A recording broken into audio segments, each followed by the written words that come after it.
Hermano, muy buenos días, Día del Señor. Hoy día es diciembre 3 del 2023. Aquí desde el sur de California tengo las 7 de la mañana, 58 minutos. Un saludo a todos ustedes. Para ustedes de repente ya es más tarde, pero aquí todavía es temprano. Hoy día, Día del Señor, vamos a estudiar las Escrituras.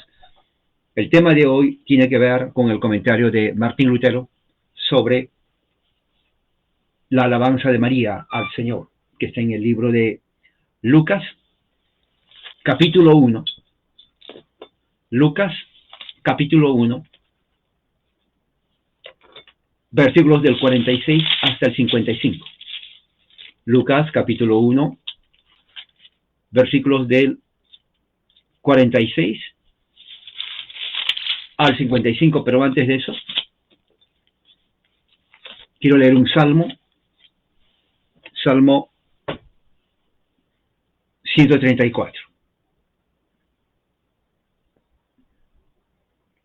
Salmo 134, dice así la palabra de Dios: He aquí, bendecid al Señor, todos los siervos del Señor, los que servís por la noche en la casa del Señor. Alzad vuestras manos al santuario. Bendecir al Señor. Desde Sión te bendiga el Señor, que hizo los cielos y la tierra. Vamos a orar. Vamos a orar. Y voy a orar la oración que el Señor nos enseñó. Mateo 6, del 7 al 13. Y dice así: Y al orar, no uséis repeticiones sin sentido, como los gentiles, porque ellos se imaginan que serán oídos por su palabrería. Por tanto, no os hagáis semejantes a ellos, porque vuestro Padre sabe lo que necesitáis antes que vosotros le pidáis. Vosotros, pues, orad de esta manera. Oremos. Padre nuestro que estás en los cielos, santificado sea tu nombre. Venga a tu reino. Hágase tu voluntad, así en la tierra como en el cielo. Danos hoy el pan nuestro de cada día, y perdónanos nuestras deudas, como también nosotros hemos perdonado a nuestros deudores. Y no nos metas en tentación, mas líbranos del mal, porque tuyo es el reino, y el poder y la gloria, para siempre jamás. Amén. Venimos en tu nombre, Señor, para que lo que sea expuesto sea de bendición a todos, a los que escuchan ahora y después. En el nombre de Jesucristo, nuestro Señor. Amén. Bien, vamos a abrir la Biblia entonces en el Evangelio de Lucas, en el capítulo 1. Vamos a abrir la Biblia, Lucas, capítulo 1. Vamos a leer versículos del 46 hasta el 55. Tengo aquí la versión, la Biblia de las Américas. Si usted tiene la versión Reina Valera, me puede seguir ahí. Yo voy a leer de la versión Biblia de las Américas. Y dice así la palabra de Dios. Entonces María dijo: Mi alma engrandece al Señor. Mi espíritu se regocija en Dios mi Salvador, porque ha mirado la humilde condición de esta su sierva. Pues he aquí, desde ahora en adelante todas las generaciones me tendrán por bienaventuradas, porque grandes cosas me ha hecho el poderoso, y santo es su nombre. Y de generación en generación es su misericordia para los que le temen. Ha hecho proezas con su brazo. Ha esparcido a los soberbios en el pensamiento de sus corazones. Ha quitado a los poderosos de sus tronos y ha exaltado a los humildes. A los hambrientos ha colmado de bienes y ha despedido a los ricos con las manos vacías. Ha ayudado a Israel, su siervo, para recuerdo de su misericordia, tal como dijo a nuestros padres, a Abraham y a su descendencia para siempre. Esta es palabra del Señor.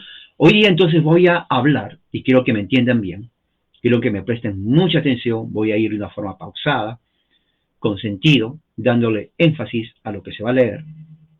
El comentario del reformador Martín Lutero, referente a este cántico de María, alabanza al Señor.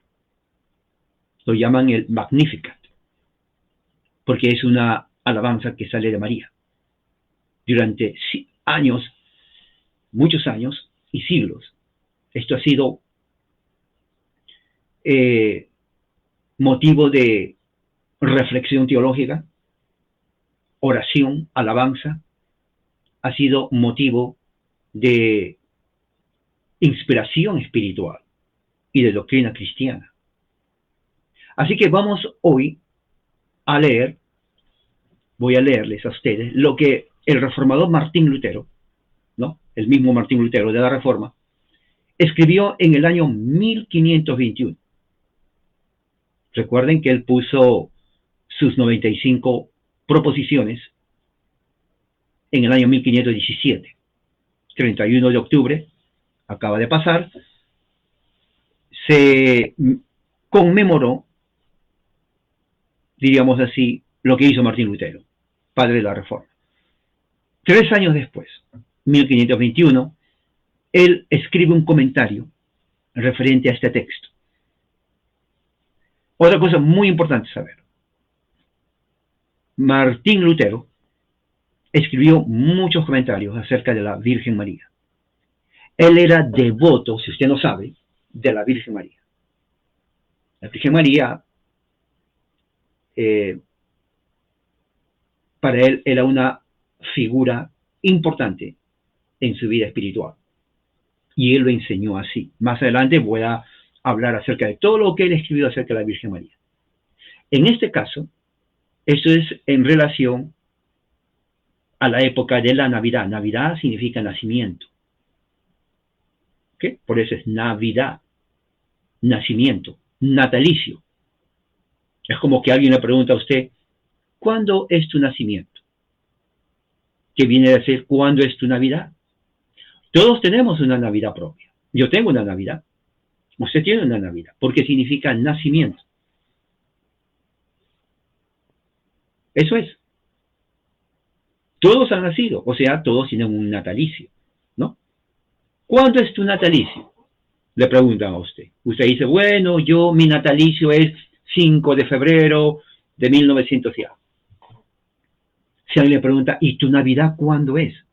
Oh, mi Navidad es el 4 de octubre, ¿no? Y lo demás. Nacimiento, natalicio, Navidad es lo mismo. O sea que cuando alguien dice, oh, la Navidad es pagana, bueno, mi pregunta que lo hago es, ¿usted ha nacido? me dicen, obviamente aquí estoy, o sea, ¿cuándo es su natalicio? Me da la fecha. Y luego le digo, ¿y cuándo es su Navidad? Navidad, claro, Navidad es natalicio. O sea, la gente piensa que Jesús no tuvo que haber nacido. ¿Me entiende? La gente piensa que Jesús no tuvo que haber nacido. Cuando se habla de Navidad, es pagano. Pero todos nacemos. Yo tengo mi Navidad. Usted tiene su Navidad. Y en Navidad, de uno, a mí me gusta que me den regalos.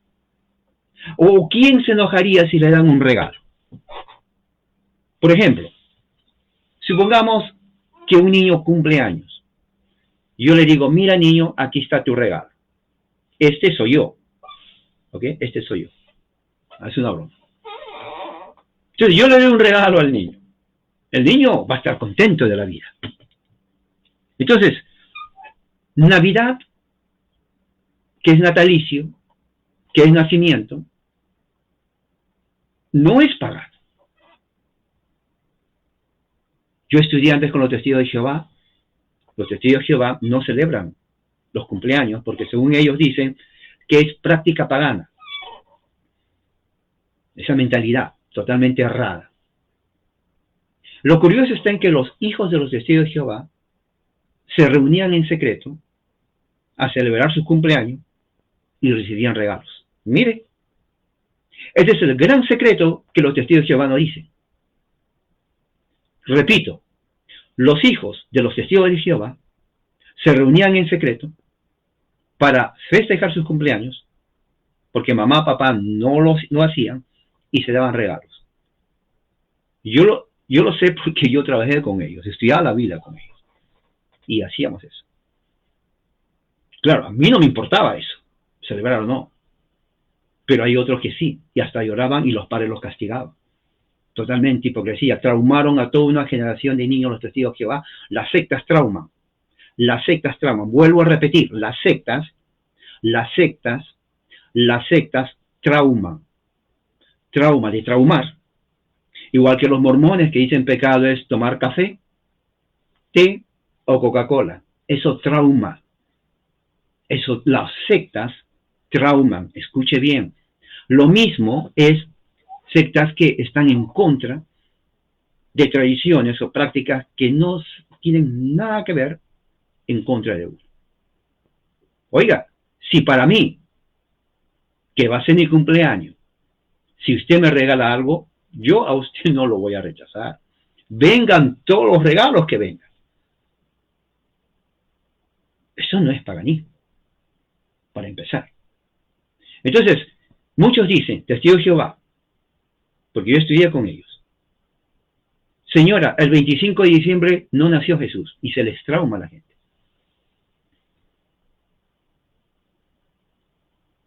¿Qué importa si nació hoy, mañana, 1 de enero, a mitad del año, o el 15 de marzo, o septiembre 1, o julio 28?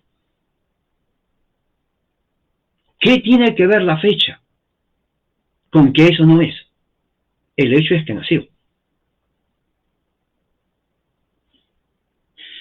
Pero la Biblia no menciona, tienes tú que festejar o celebrar el nacimiento. ¿Qué importa si celebra o no celebra? Nadie se va a ir al cielo por no celebrar, ni tampoco nadie se va a condenar por celebrar. Es más, ¿qué es celebrar? Si celebrar se refieren a reunirse, comer un panetón, un pan dulce, una taza de chocolate caliente o una pequeña cena, yo pregunto a usted, ¿es eso idolatría?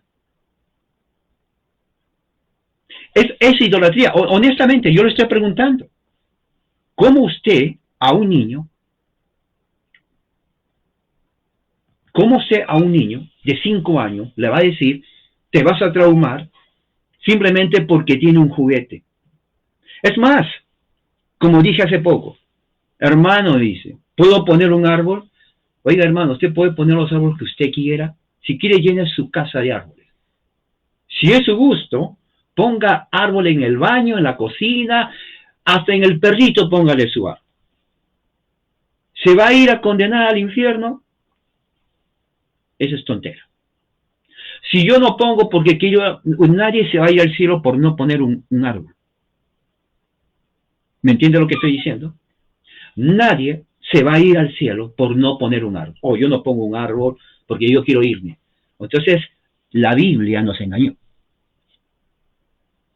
O sea que la Biblia nos engañó.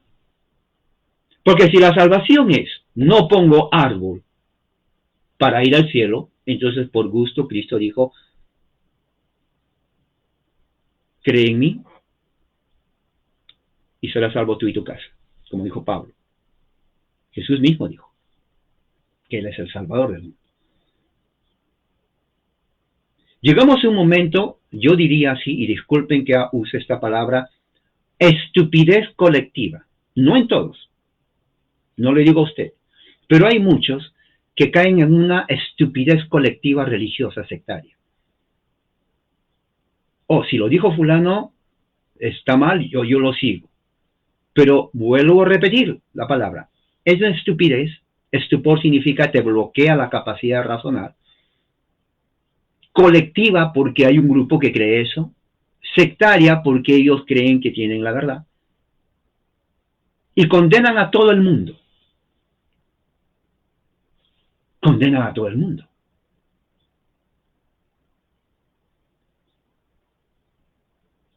El árbol es del diablo. Oiga, eso sí, cuando yo escuché esa frase, el árbol es del diablo, yo me pongo a pensar y digo, ¿desde cuándo Satanás pone árboles de Navidad en el infierno?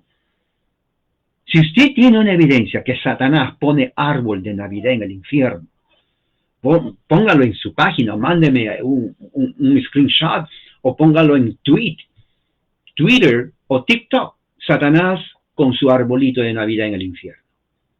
Eso yo quisiera ver.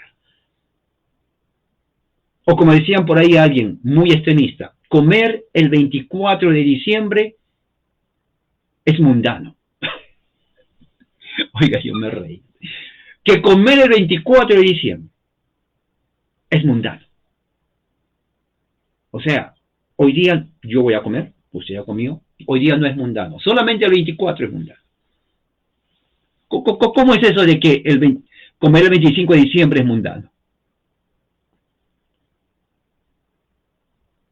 Sí, claro, y no, yo tengo un árbol de pino, después voy a salir, voy a poner una foto de mi árbol de pino, tiene 104 años el árbol de pino, bien cuidadito.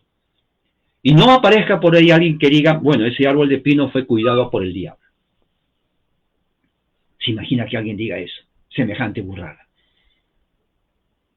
Si pones la estrellita, es Tamuz. Tamuz, sí, porque está encima del árbol, ahí está Tamuz. Oiga, es tanta, ¿cómo puedo decir la palabra? Sin que se ofendan, pero no sé otra palabra. La mediocridad, póngalo así. La gente cree supersticiones cuando dicen que otros son supersticiosos. Veamos lo que dice Martín Lutero, porque me gusta lo que Martín Lutero habla acerca de este pasaje. Esto fue solamente la introducción. Posiblemente me pase más de una hora, pero es muy importante que usted sepa. El pasaje que hemos leído, Lucas 1, del 46 al 55, Martín Lutero habló. Y yo quiero que me escuchen, porque muchos evangélicos que no leen historia, habrán pocos, pero la gran mayoría no lee, ignoran que Martín Lutero era devoto de la Virgen María. Ese es uno. Dos, Martín Lutero, este es ya para los protestantes o reformados, creen que él fue 100% anticatólico. No lo fue. Eso es muy importante. Si usted no ha leído sus obras de Martín Lutero, usted ignora mucho de lo que él pensó. Esto lo que voy a leer es lo que él escribió en 1521. Voy a leerlo pausadamente porque quiero que esto tome usted nota, entienda. Algo que no se dice nunca, ya sea porque no saben o porque no quieren que muchos sepan. Pero fíjese lo que Martín Lutero, sí, el reformador, el mismo que puso las 95 tesis, escribió este pasaje. Dice así, a partir de ahora es Martín Lutero hablando. Para comprender adecuadamente este sagrado himno de la alabanza, Lucas 1, 46 al 55, debemos tener presente que la Santísima Virgen María, mira cómo lo trata, Santísima Virgen María, término católico, habla a partir de su propia experiencia, en la que fue iluminada e instruida por el Espíritu Santo. Nadie puede entender correctamente a Dios o su palabra a menos que haya recibido tal comprensión inmediatamente del Espíritu Santo. Pero nadie puede recibirlo del Espíritu Santo sin experimentarlo, probarlo o sentirlo. En tal experiencia, el Espíritu Santo nos instruye como en su propia escuela, fuera de la cual no se aprende nada más que palabras vacías y parloteo. Sigue Martín Lutero. La tierna Madre de Cristo hace lo mismo aquí y nos enseña, con sus palabras, con el ejemplo de su experiencia, a conocer, a amar, a alabar a Dios, porque ella se jacta, con el corazón saltando de alegría y alabando a Dios, de que Él la miró a pesar de su bajeza y de ser nada. Para sus vecinos y sus hijas, ella no era más que una simple doncella que cuidaba el ganado, hacía las tareas de la casa, y sin duda no era más estimada que cualquier esclava pobre de hoy, que hace lo que dicen que tiene que hacer en la casa. La frase, mi alma engrandece al Señor. Estas palabras expresan el fuerte ardor y la alegría exuberante que toda su mente y su vida se exaltan interiormente en el espíritu. Por eso dice, mi alma enaltece al Señor. Como si dijera, mi vida, todos mis sentidos flotan en el amor y la alabanza de Dios. Tanto que me exalto, más de lo que me exalto a mí mismo, para alabar al Señor. Porque Dios no es magnificado por nosotros en cuanto a su naturaleza, sino en nuestro conocimiento y experiencia, cuando lo estimamos mucho y le apreciamos mucho, especialmente en cuanto a su gracia y bondad. Por eso, la Santa Madre, escuchen bien, miren cómo se dirige Lutero, Santa Madre, no dice mi voz o mi boca, mi razón o mi voluntad engrandecen al Señor, sino que María dice, mi alma engrandece, es decir, toda mi vida, mi ser, mente, fuerza, estimado, lo estimo mucho. Ella está atrapada, por así decirlo, en Dios y se siente elevada a su buena, misericordiosa voluntad. Junto a esto debemos aquí prestar atención a la última palabra de María, que es Dios. Ella no dice, mi alma se engrandece ni me exalta, sino que solo exalta a Dios. Ella atribuye todo solo a Dios, porque aunque experimentó una obra tan grande de Dios dentro de sí misma, siempre tuvo la intención de no exaltarse a sí misma. Tampoco reclamó algo, sino que dejó todos los dones de Dios libremente en sus manos, siendo ella misma no más que una alegre habitación de Dios, una anfitriona dispuesta a un gran invitado, que es Jesús. Por eso ella también guardó todas estas cosas para siempre. Segunda frase, mi espíritu se regocija en Dios mi Salvador. El maravilloso espíritu puro de María es digno de alabanza, porque teniendo sobre su cabeza tantos honores abrumadores, no se deja tentar, sino que actúa como si no lo viera. Permanece parejo, recto en el camino. Ella se aferra solo a la bondad de Dios, que no ve ni siente. Pasa por alto las cosas buenas que siente y no se complace ni busca su propio disfrute en ella. Así puede cantar verdaderamente, mi espíritu se regocija en Dios, mi Salvador. Es en verdad un espíritu que se regocija solo en la fe y no se regocija en los bienes de Dios que sintió, sino solo en Dios, a quien no sintió. En Dios como su salvación se llena de gozo y ella conoce a Dios solo por la fe. Luego la otra frase, porque ha mirado la humilde condición de esta su sierva. Ahora, escuche bien esto. Porque he aquí, desde ahora en adelante, todas las generaciones me tendrán por bienaventurada. Por eso la Virgen María es bienaventurada, la Virgen María. ¿Qué significa esto? Dice Lutero. Esto es lo que María quiere decir. Dios me ha mirado como una doncella, pobre, despreciada, humilde. Aunque hubiera podido encontrar otra reina rica, renombrada, noble, poderosa, hija de príncipes y de grandes señores. Dios podría haber encontrado a la hija de Anás o de Caifás, quienes ocupaban posiciones más altas en el país. Pero Dios dijo y dejó que sus ojos puros y misericordiosos se posaran sobre mí, dice María, y usó a una doncella tan pobre, despreciada, para que nadie pudiera gloriarse en su presencia. Como si fuera digno de esto, y que debo reconocer que todo es pura gracia, bondad y en absoluto ni mérito o dignidad. Puesto que esta tierna virgen, de condición humilde, recibió inesperadamente este honor de que Dios la mirara con gracia tan abundante, no se gloría ni de su dignidad ni de su indignidad, sino únicamente de la mirada divina, que es tan extraordinariamente grande, buena, misericordioso, que se dignó a mirar a una doncella tan humilde, mirarla de una manera tan gloriosa, honorable. Por lo tanto, son injustos con ella quienes sostienen que ella se gloriaba no en su virginidad, sino en su humildad.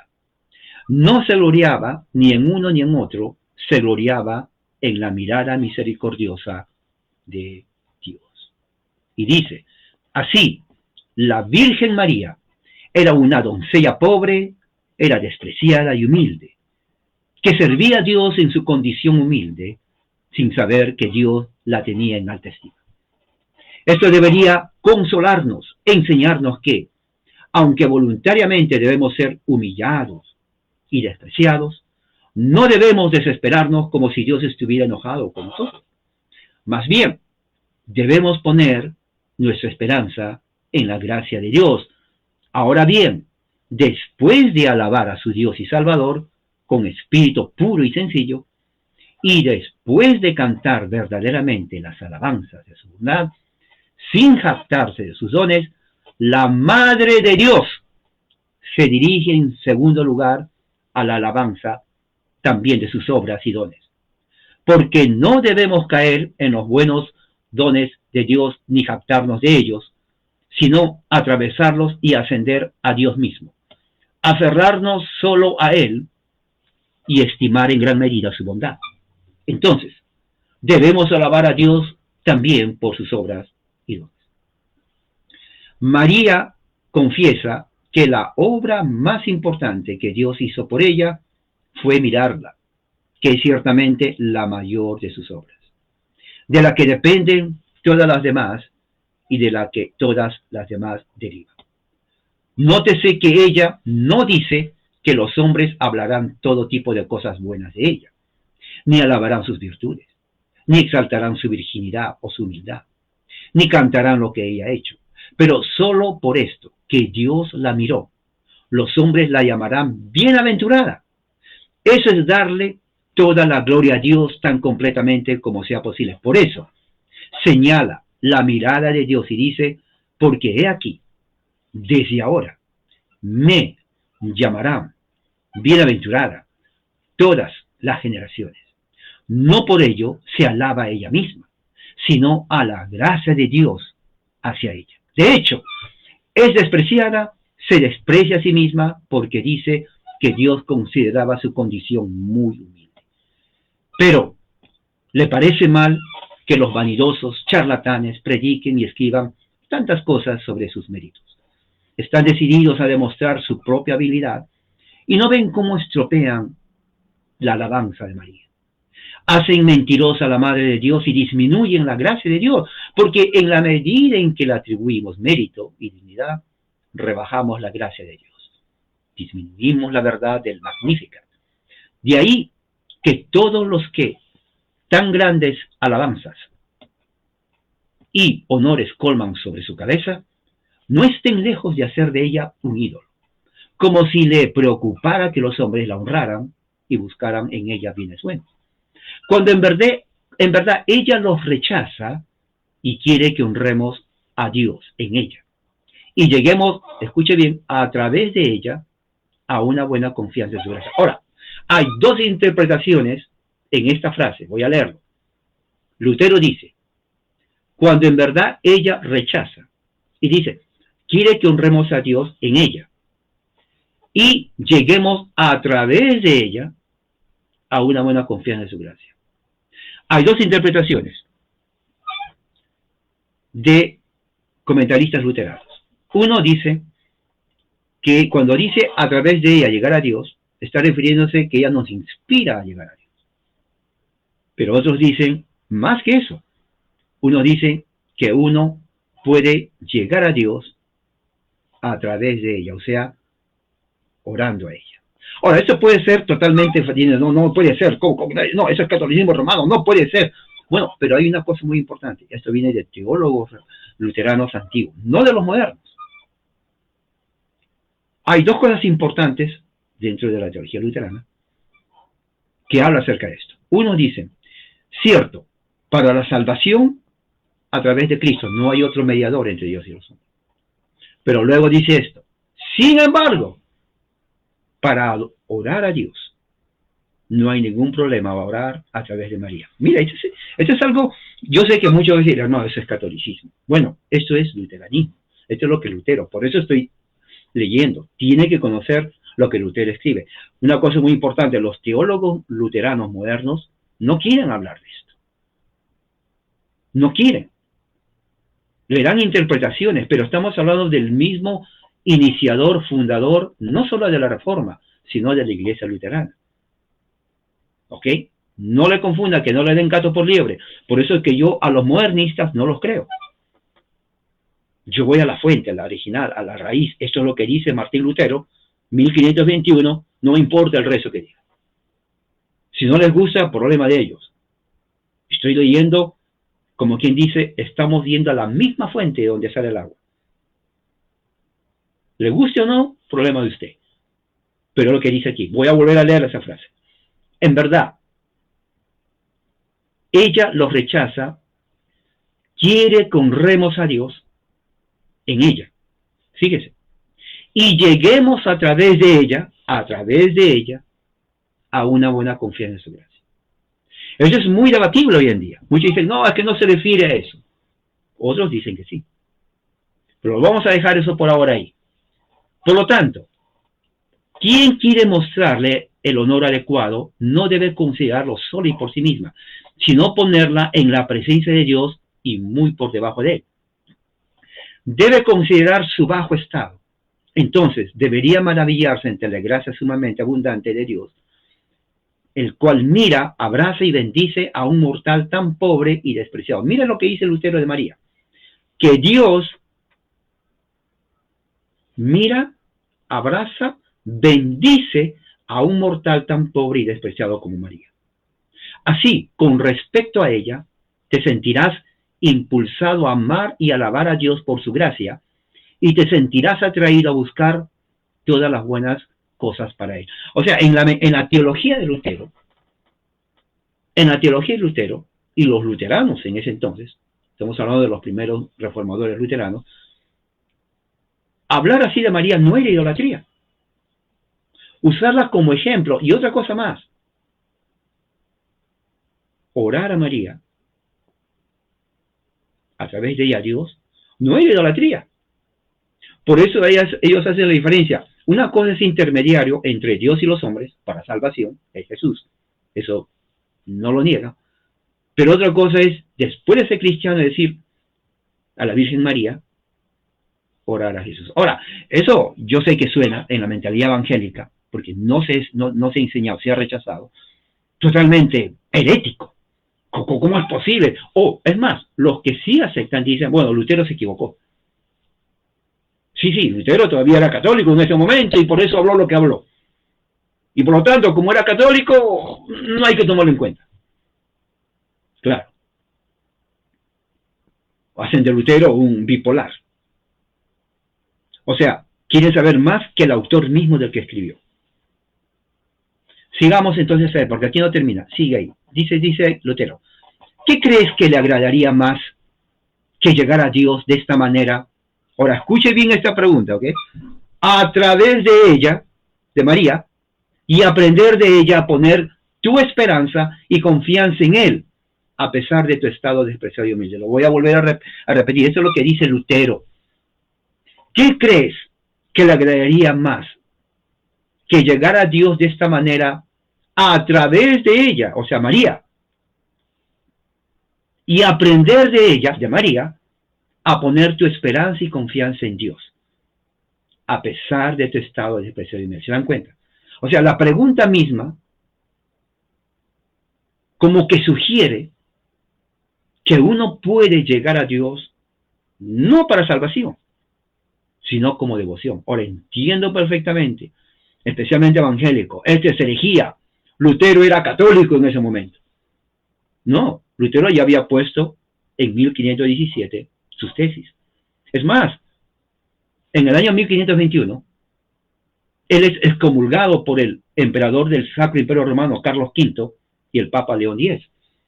Es más, Lutero siguió escribiendo de la Virgen María así, de esta forma, hasta el día de su muerte. O sea, no es que era católico y después ya no. Él siempre era. Es más, su santa preferida era la Madre de María, Santa Ana.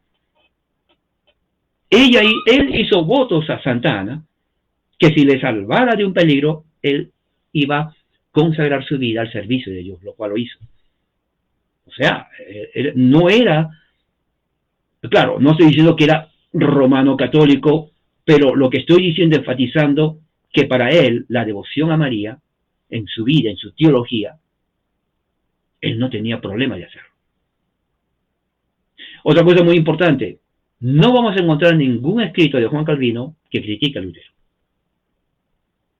Porque Calvino criticó a anabautistas, criticó a los socianistas, unitarios, a muchos, pero nunca criticó a Lutero, aun cuando supo que Lutero no quiso tener comunión con otro reformado, no lo criticó. Yo tengo su escrito de Calvino.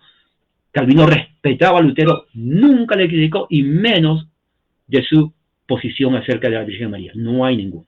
Si alguien lo tiene, envíalo. Eso escribió Calvino. ¿Qué quiere decir esto? Que para Calvino no era problema que se expresaran así de la Virgen María.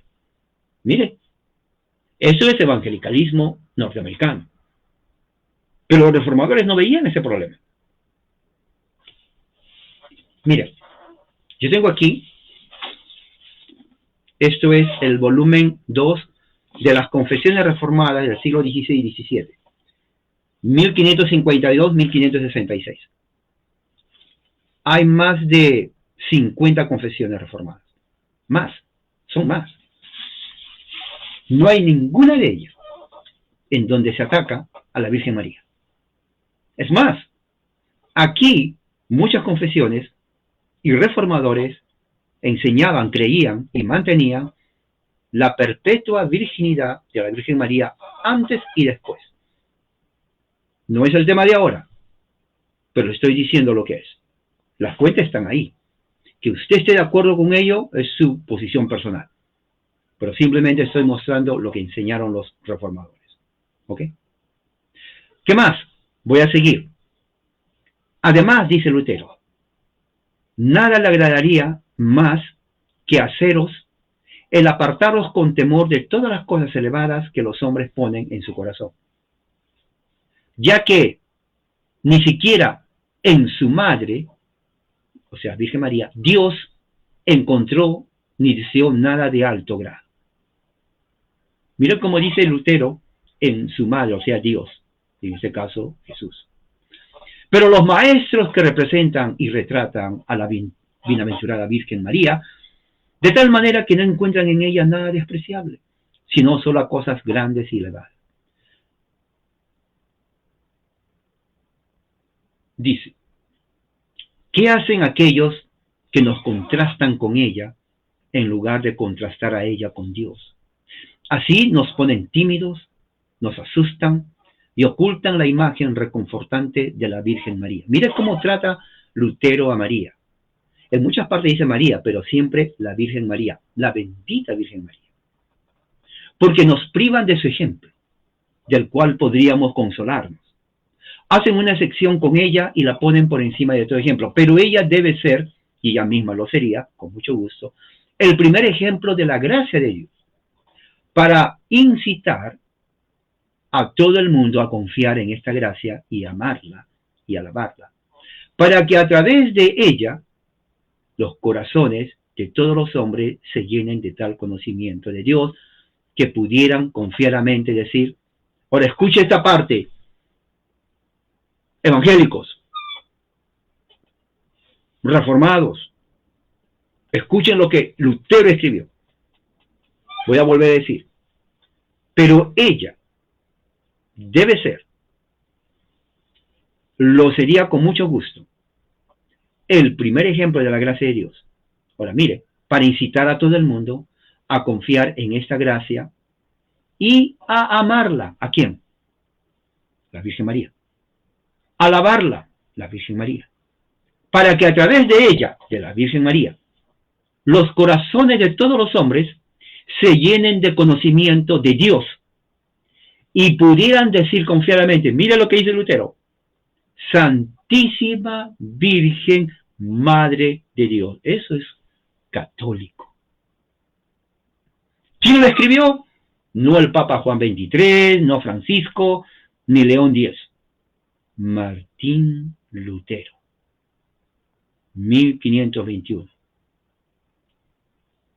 Oh Santísima Virgen Madre de Dios, qué gran consuelo nos has mostrado, Dios, en ti, al tratar con tanta gracia tu indignidad y bajeza. Lutero oraba a la Virgen María. Caso cerrado. Que le guste a usted o no, que lo acepte o no, que lo rechace, es su posición personal. Pero eso no cambia el hecho que Lutero oraba a la Virgen María. Eso está en la historia.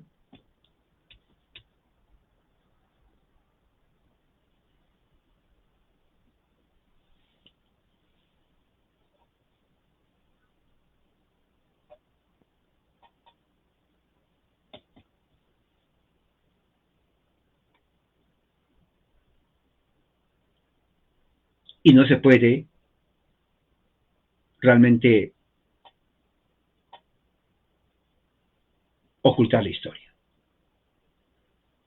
Esto nos alienta a creer, dice Lutero, que en adelante Él no nos despreciará a nosotros, pobres y humildes. Ahora, sigue aquí. Voy a terminar todo esto porque es importante que usted sepa. Dice, porque grandes cosas me ha hecho el poderoso, santo es su nombre. Leemos en Génesis 25 que Abraham dio regalos a los hijos de sus concubinas, pero a Isaac, su hijo natural, de su verdadera ayudante Sara, le dio herencia. Así, Dios no quiere que sus verdaderos hijos pongan su confianza en sus bienes y dones, espirituales o temporales, por grandeza que sean, sino en su gracia y en sí mismo, pero sin despreciarlo.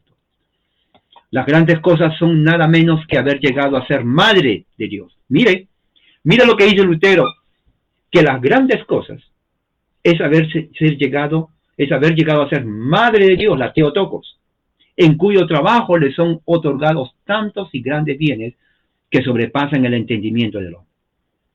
Porque de esto se deriva todo honor, toda bienaventuranza, su lugar único en toda la humanidad, entre los cuales no tienen igual, es decir, haber tenido un hijo del Padre en el cielo. Mira lo que dice Lutero, esto es teología, haber tenido un hijo del Padre en el cielo. Mira la fraseología que usa Lutero. Hoy en día muchos ni siquiera quisieran decir esto. Oh no, ¿cómo vas a decir eso? Eso es católico romano. Bueno, Lutero lo dijo. Otra cosa muy importante, en los debates de la Reforma nunca se debatió acerca de María. Eso es reciente. No hay ningún debate en donde católicos, luteranos o calvinistas debatieron acerca de María. Ellos debatieron acerca, digamos, de la misa, justificación por la fe y otras cosas más, pero no de María. Si usted tiene algo, enséñemelo. Pero no he encontrado un debate y dice, bueno, vamos a debatir sobre María. No, no hay. Los luteranos ni católicos, nada que ver. El tema era sola escritura, digamos así. Pero no de, vamos a hablar sobre María. Nada que ver. No debatieron de María. Y dice otra cosa aquí más importante. Dice, ella misma no logra encontrar un nombre para esta obra. Es demasiado grande. Lo único que puede hacer es estallar en grito ferviente. Por eso los hombres han reunido su gloria en una sola palabra, llamándola. Escuche bien esto. Por eso los hombres, dice Lutero, los hombres han reunido toda la gloria en una sola palabra, llamándola Madre de Dios. Los heréticos rechazan el título María, Madre de Dios. Lutero no tenía problema. Los primeros reformadores no tenían ningún problema en llamarle virgen. Y virgen, virgen. Tengo aquí, y es más, lo he puesto en mi página, muchos no leen, lo he puesto en YouTube. Teodoro Beza, B-E-Z-A. Ha escrito cantidad. Uno, después de Calvino, es más, muchos tal vez lo ponen sobre Calvino, de teología. Él mismo admite que la Virgen María fue virgen antes y después. No es católico, fue católico reformado. Entonces, tenemos la historia, tenemos lo que ellos mismos han escrito. La pregunta es, ¿por qué no lo ponen? ¿Por qué? Porque hay un sentimiento anticatólico. No, todo lo que suena católico, mejor dimensionarlo. Eso es ignorancia. Eso es mediocridad. Eso es deshonestidad intelectual. No hay que tener miedo. ¿Miedo a qué? ¿Miedo a qué? Hay que tener miedo a no decir la verdad, mejor dicho. Pero no a ocultarla. Ahora, Lutero no queda ahí. Lutero dice, tenemos que definir lo que significa Madre de Dios. Mire lo que dice Lutero. Para llegar a ser Madre de Dios, tuvo que primeramente ser mujer, ser virgen de la tribu de Judá, tuvo que creer en el mensaje angelical para llegar a ser digna. De modo que su único mérito para convertirse en Madre de Dios residía en ser apta, designada para ello, para que sea pura gracia y no una recompensa, para que no le quitemos la gracia, la adoración y el honor de Dios, atribuyéndole cosas demasiado grandes. Porque es mejor quitarle demasiado que quitarle la gracia de Dios. De hecho, no podemos quitarle demasiado ya que fue creada de la nada, como todas las demás criaturas. Pero fácilmente podemos quitarle demasiado a la gracia de Dios, lo cual es algo peligroso. Es necesario también mantenerse dentro de los límites y no exagerar. Dice aquí, y no exagerar en llamarla reina. Ahora, otra cosa. Reina del cielo. No, eso es peor. Madre de Dios, tal vez. Pero reina del cielo, eso ya es paganismo. Eso ya es idolatría 100%. Pero mire lo que pensaba Lutero. Por eso tenemos que ir. Mire, ¿qué año nació usted? Los que nacieron en 1970 creen que el cristianismo nació cuando ellos se hicieron evangélicos. No, amigo. No. El cristianismo nació hace más de 2000 años. Lutero fue teólogo, monje, estudió toda la teología católica cristiana. Y mira lo que dice aquí del título Reina del Cielo. Escuche bien, yo sé que muchos van a decir, no, pero ese Lutero estaba mal. Opiniones, comentarios, guárdeselos para usted. Estoy leyendo lo que él puso, para que sepan lo que él pensó, Lutero, el Reforma, ¿no? Celebran, el día de la Reforma celebran, pero no saben lo que él pensaba. Bueno, ahora va a saber lo que él pensaba. Dice, llamarla Reina del Cielo no se tiene que exagerar. Pero mira lo que dice aquí, lo cual es un nombre bastante cierto. Voy a volver a repetir. Llamarla reina del cielo no se debe exagerar, lo cual es un nombre bastante cierto. Reflexione lo que acabo de decir. Lo cual es un nombre bastante cierto, reina del cielo. Reina del cielo. Lutero lo está diciendo. El que se rebeló contra el catolicismo, contra el Papa. Para él, reina del cielo, es cierto. Y dice, bastante cierto. Pero dice, no la convierte en una diosa, obviamente. Que pueda conceder regalos, ayuda, etc. Ella no da nada, Dios lo da todo. Como vemos en las palabras que siguen, Él es poderoso. En verdad, con esas palabras, ella quita toda fuerza y poder a cada criatura y se los da a Dios.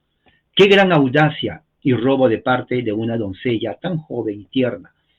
Ella se atreve con esta sola palabra a hacer débiles a todos los fuertes, débiles a los poderosos, tontos a los sabios, despreciados a los famosos y a Dios solo como poseedor de toda fuerza, sabiduría y gloria. La otra frase dice así, esto es pues el significado de estas palabras de la Madre de Dios. En todas estas cosas grandes y buenas no hay nada mío, dice María. O sea, Lutero está parafraseando. Sino aquel que es el único que hace todas las cosas, cuyo poder obra en todos, ha hecho cosas grandes para mí. Porque el nombre y la fama pertenecen solo a aquel que hace la obra. No es apropiado que uno haga el trabajo y otro la fama y se lleve otro la gloria. Yo no soy más que el taller en el que él realiza su obra. No tuve nada que ver con el trabajo en sí. Nadie debe alabarme ni darme la gloria por haberme convertido en Madre de Dios, sino que solo Dios y su obra deben ser honrados, alabados en mí. Basta con felicitarme y llamarme bienaventurada, porque Dios me usó e hizo sus obras en mí. He aquí cuán completamente ella atribuye todo a Dios, no reclama ninguna obra, ningún honor ni fama, se comporta como antes, cuando todavía no tenía nada de todo esto. Ella no exige mayores honores que antes. Ella no se envanece, no se jacta ni proclama en voz alta que ha sido convertida en Madre de Dios. No busca ninguna gloria, sino que se dedica a sus tareas domésticas, habituales, ordeñar las vacas, cocinar, lavar las ollas, las teteras, barrer en las habitaciones, realizar el trabajo de sirvienta, ama de casa, en tareas humildes, despreciadas, como si Dios la inundó de pura gracia más que cualquier mujer. ¿Se dan cuenta? Qué humildad de María. Luego dice, su misericordia es para los que le temen, de generación en generación. Habiendo terminado de cantar sobre sí misma y los bienes que Dios tenía para ella, habiendo cantado su alabanza, María ahora habla acerca de las obras de Dios que él hace en general en todos los hombres. Canta también sus alabanzas para ellos, enseñándonos a entender la obra, método, naturaleza, voluntad de Dios. Muchos filósofos, hombres de gran perspicacia, también le han dedicado al esfuerzo de descubrir la naturaleza de Dios. Han escrito mucho acerca de Dios, uno de esta manera, otro de aquella, pero todos se han vuelto ciegos en su tarea y no han logrado la comprensión adecuada.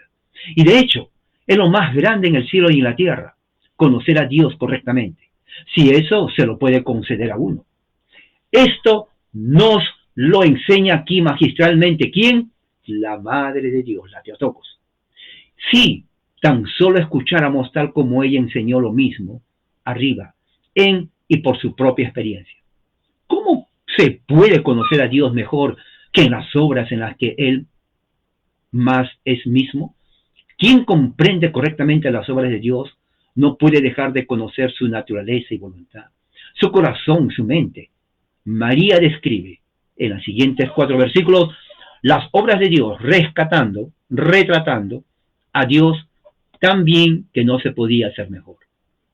Tú has mostrado tu proeza con tu fuerza. Tú has esparcido al orgulloso en la imaginación de sus corazones. ¡Qué maestría! María golpea aquí a los perversos, hipócritas.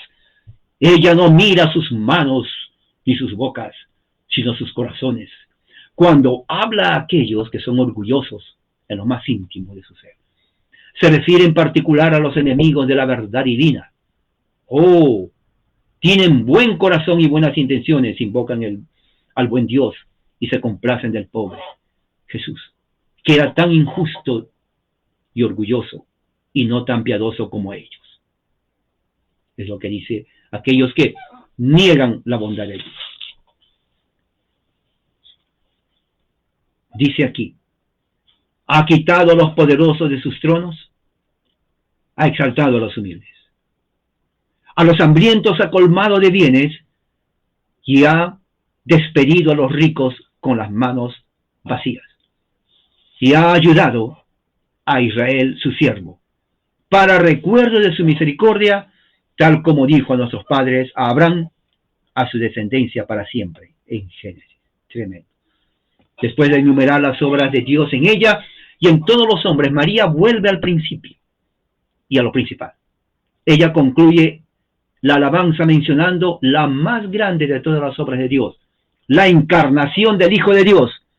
¿Se dan cuenta? Navidad.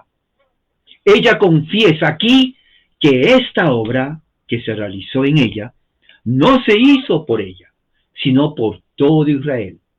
Y eso incluye al nuevo Israel, la cristiandad, junto con él al mundo entero.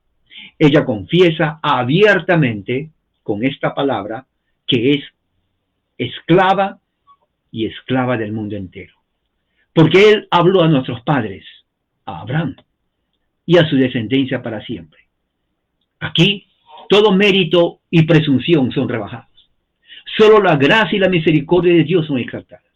Porque Dios no ha ayudado a Israel por sus méritos, sino por su promesa. Es pura gracia hizo la promesa. En pura gracia también la cumplió.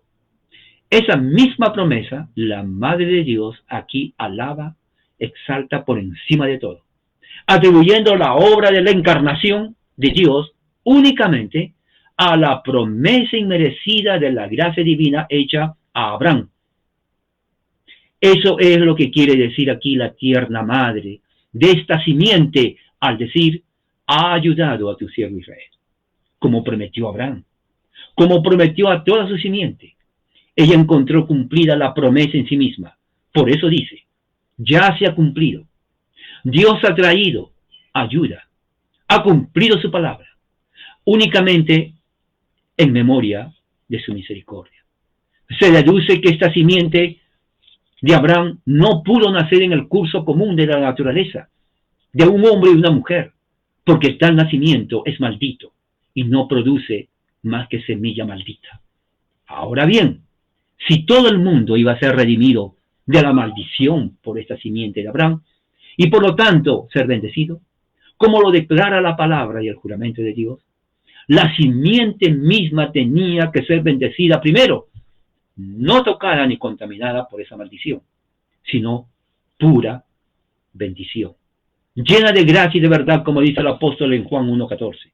Nuevamente, si Dios, que no pudo mentir, declarara con juramento que sería simiente natural de Abraham, es decir, hijo natural y genuino, nacido de su carne y sangre, entonces esta simiente tenía que ser verdadero hombre natural, de la carne y la sangre de Abraham. Carne y sangre naturales, pero no nacidas en el curso de la naturaleza. No nacidas de hombre y mujer. Eso es una contradicción. Aquí tenemos el increíble milagro de Dios, el cual combinó los dos. Él levanta descendencia a Abraham, hijo natural de una de sus hijas, una virgen pura, María, por medio del Espíritu Santo, sin que ella conozca varón. Aquí no hubo concepción ni nacimiento natural, por lo que siguió siendo la simiente natural de Abraham, libre de la maldición de Dios, y sin embargo, es la simiente natural de Abraham, tan verdaderamente como cualquiera de los otros hijos de Abraham. Esa es la bendita simiente de Abraham, en quien todo el mundo es liberado de su maldición. Porque a quien cree en su descendencia, lo invoca, lo confiesa y permanece en él. Toda su maldición le es perdonada y toda la bendición se le es otorgada.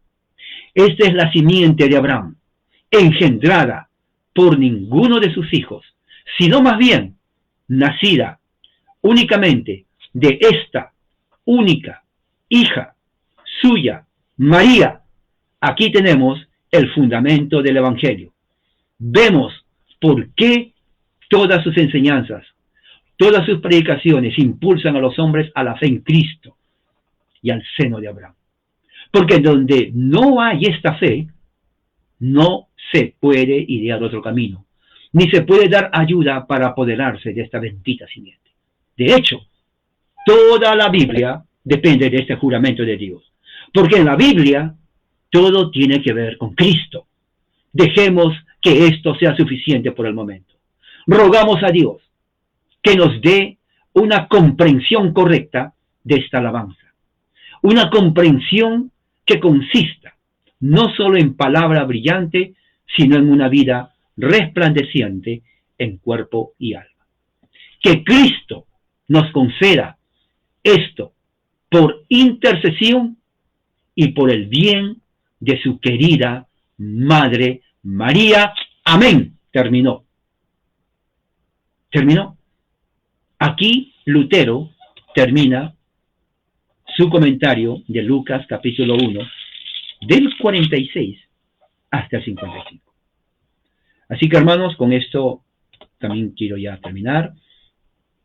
Se habló prácticamente de todo lo que tenía que hablarse. Así que espero que haya sido de mucha ayuda. Esto lo voy a poner en YouTube. Y que la gracia del Señor sea hoy día con todos ustedes, ahora y siempre. Amén.